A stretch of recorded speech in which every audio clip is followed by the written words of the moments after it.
За яг энэ цаг мөчид оюу толгой хилцээр явж байгаа учраас хилцээртэй холбоотой асуулт бас асуухгүй. За Улсын хурал дээр оюу толгойн асуудлаар хянах шалгах төр ороо байгуулагдаад яг 4 сарын хугацаа өнгөрч байна. За 4 сарын хугацааны хүрээнд бол бид нар нотлох баримт цуглуулах хүрээнд нийтдээ 60 мянга давсан хуудас нотлох баримт цуглуулсан байна. За энэний дийлэнх нь буюу 50%-аас дээш нь бол дандаа ямар нэгэн байдлаар байгуулгын нууц, төрийн нууц, албаны нууц, маш нууц гэсэн тамгатай байна гэсэн үг. За тэр дундаа оюу толгоогоос ирүүлсэн 30 гаруй мянган хуудас бол нэг бүрчлэн байгуулгын нууц гэсэн тамгатай ирсэн байна. Тэгэхээр бид нар олон нийтийн сонсгол хийхэд тэр мэдээллийг ашиглах юм боломж нөхцөл байхгүй болоод. Тэгэхдээ Монгол Улсын засгийн газраас гаргасан ажлын тайлбангууд, албан тоот, бичиг баримтууд за тэр дундаа шууд хэлээ. Сангийн яам, засгийн газрын эрхлэх газар за уул уурхай яамнаас хоорондоо солилцсон 10-20 гаруй мянган хуудас нотлох баримтын хүрээнд бас нууц, төрийн болон албаны нууц тэр үтгийг л маш нууц гэсэн тамга бас дарсан байна. Тэгэхээр бид нар засгийн газар дээр байгаа оюу толгойн асуудалтай холбоотой нотлох баримтыг бид нар хянах шалгах төр хорооны сонсголоороо ард түмэнд мэдгэрхээр нь хангахад ингээд зөрчигдөх гээд байна. Тэгэхээр танаас би асуух гээд байгаа нь энэ засгийн газрын бүрэн эрх бол энэ төрийн болон албаны нууцаар авсан бичиг баримтууд ил тод болгож нууцаас гаргах нь бол танд бүрэн эрх нь байгаа. Тэгэхээр тэр үе үеийн гаргасан сүүлийн зарим хугацаанд дуулсан энэ олон бичиг баримтуудыг засгийн газраас гаргасан энэ нууц давсан бичгүүдийг оюу толгой дээр ил болгох уу? Ил болгож иж буцаад бид нар ард түмний мэдгэрхийг хангасан сонсгол зохион байгуулах нөхцөл боломж нь нэгдэх гэдэг юм л та. За Отгон сарын Батнайрамд гишүүн таны хэлснээр яриа хэлцээ явж байна. Яриа хэлцээ амжилттай явж байгаа. Юуны өмнө энэ оюу толгойн төслийг Монголын ард түмэнд үр ашиггүй болгоод байсан өндөр зээлийн хүүг бууруулах тохиролцоонд хүрч чадлаа. Зарчмын үед бууруулах шийдэл гаргана. Хэдэн хувиар яаж бууруулах уу гэдэг талаар бид нар яриа хэлцээ явж байна. Яриа хэлцээний тактик нарийн ширийн задлж болохгүй. Хоёрдугаард энэтэй холбоотойгоор бас оюу толгойн зардлыг өндөрсгөж Монголын талд оногдох ашгийг бууруулдаг, ард түмэнд өргөөжийг бууруулдаг асуудал бол менежментийн төлбөр байгаа. Менежментийн төлбөрийг бууруулахаар зарчмын тохиролцоонд хүрээд бас ажиллаж байна. Бод үр дүнгууд гарч ийн. Гэтэл энэ яриа хэлцээний тактикт нөлөөлж болохоос бүх материалуудыг ил тод болгох гээд байгаа нь харин хэний эрхч дүүсээд байгаа юм бэ гэсэн асуулт тавьж байгаа. Яагаад та дэд цайтаар ажиллаж байхдаа энэ оюу толгойн асуудлаар энэ дөрвтэй шийдвэр гаргаж ажиллаж байгаагүй? Бид нар хэрэглэх газар засгийн газарт ажиллаж байхдаа зээлийн үг бууруулах шаардлага тавьж ирснийг яагаад хэрэгжүүлээгүй юм? Яагаад энэ оюу толгойн менежментийн төлбөр энэ үр ашгийг сайжруулж байгаагүй юм?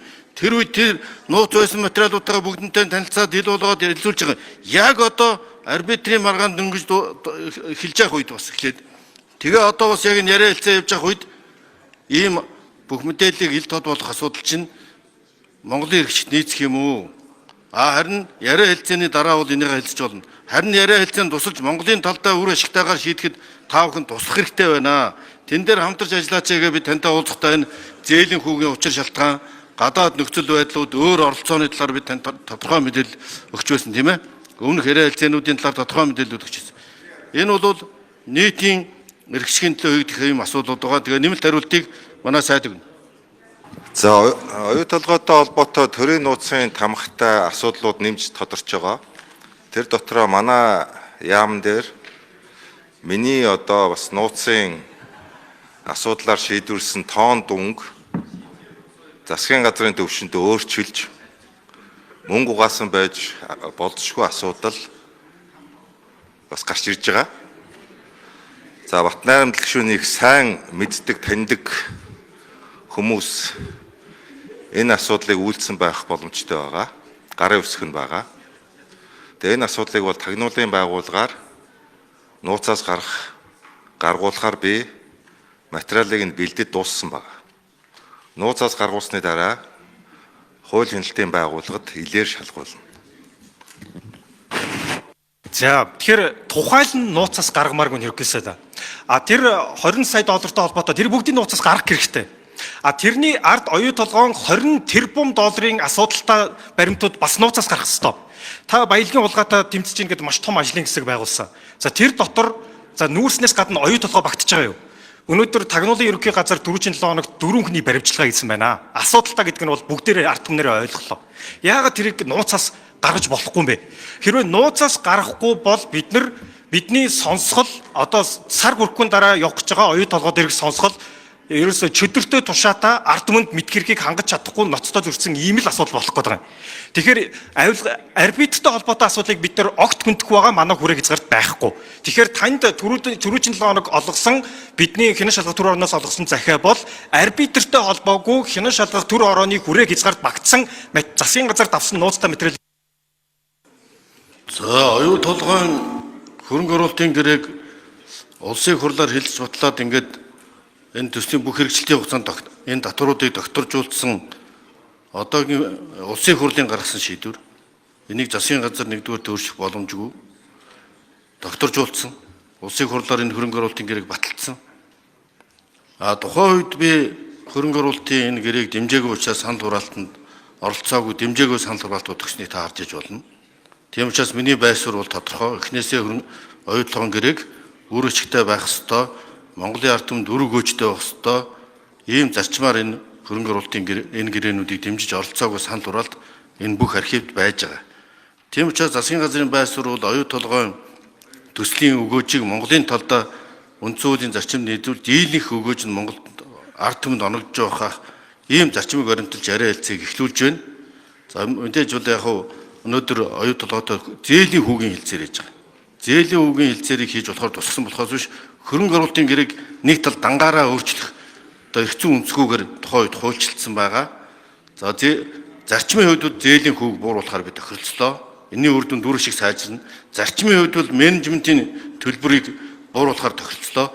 Энэ хоёрыг өндөр байлгах замаар компани ашигыг баг гаргаад ашиг баг болохоор ч зээлээ төлдгүү Монголын талд ханагт хөргөөж баг гараад байдаг ийм эрсдэлтэй зарим талаар миний үзэж байгаа залилтай ийм санхүүгийн асуудлуудыг зогсоох яриа хэлцээ бол одоо явж байна. Энэ бүхний үр дүнд Монгол улсын өргөөж 53% болж нэмэгдүүлэх цаашдаа бид энэ эдийн засагт оюу толгой төдийгүй бүх төслүүд үр ашигтай байх. Гадаад улстай байгуулж байгаа гэрээнүүд ил тод бөгөөд Монгол улсын талдаа үр ашигтай байх юм зарчмыг тууштай баримталж ард түмнэрээ хилцүүлдэг, ард түмдээ нээлттэй ил тод хилцдэг ийм зарчмыг тунхаглан зарлаад байгаа. Ерөөсөө энэ асуудлууд бол ард иргэдээ өгөөжтэй нээлттэй байж зөвлөгдөж хилцэж ижил үр өгөөжтэй шийдэхгүй бол дандаа хөшгөний ард шийдэж байгаа шийдлүүд ард түмдээ өргөөж муутай байна гэж шүүмжилж байгаадаа санал нэг байна. Ингэж бид баялагийнхаа эзэн байж ээж баялагтай хийж байгаа янз бүрийн хулгай ловруудыг даслан зогсоож иж бид ахмад наснуудынхаа тэтгэврийг багш эмчнэрийнхаа цалин нэмэгдүүлж энэ нийгмээ бас эрүүл шудраг энэ орлогын ялгаа хэд ихсэн баян хоосны ялгаа хэд гүнзгийрсэн ийм нийгмийг л өөрчлөх гэж энэ дундаж давхаргаа өргөжүүлэх гэж бид энэ үндсэн хуулийн нэмэлт өөрчлөлтийг хийж үндэсний баялагын сангийн үзэл санааг бид өөрсдөө санаачилж үндсэн хуулийн 6-гийн 2-д Норвегийн хуулиас иш татж байгаад оруулж хийж ирсэн. Ийм ч учраас бидний энэ зорилго бол зөвхөн баялагын хулгайтай хийх гээд байгаа хоосон лоозон тэмцэл биш. За засгийн газар оюу хулгайтай холбоотой байж болцчихгүй. Ялангуяа арилжааны шин чанартай гэрээг хэлцээр контрактуудыг бүгдийг нийлт тод болгосон. Гагцгүй хоёр улсын гэрээгээр болон олон улсын гэрээгээр нууцлах шаардлагатай, хуулийн шаардлагатай гэрээнүүдийг бол нууцд байгаа. Тухайд бол та дөрвөн хүнийг гэмтэргийн тухай асуудал ярьж байна. Гэмтэрэг мөрдөн байцаалтын нууцд хамаардаг асуудлуудыг бид нууцаас илгаргаж чадахгүй. Шүүхээр эзлэн шийдвэрлэх хүртэл иргэдийн мөрдөн байцаалтын асуудал мөрдөн байцаалтын нууцд хамаардаг.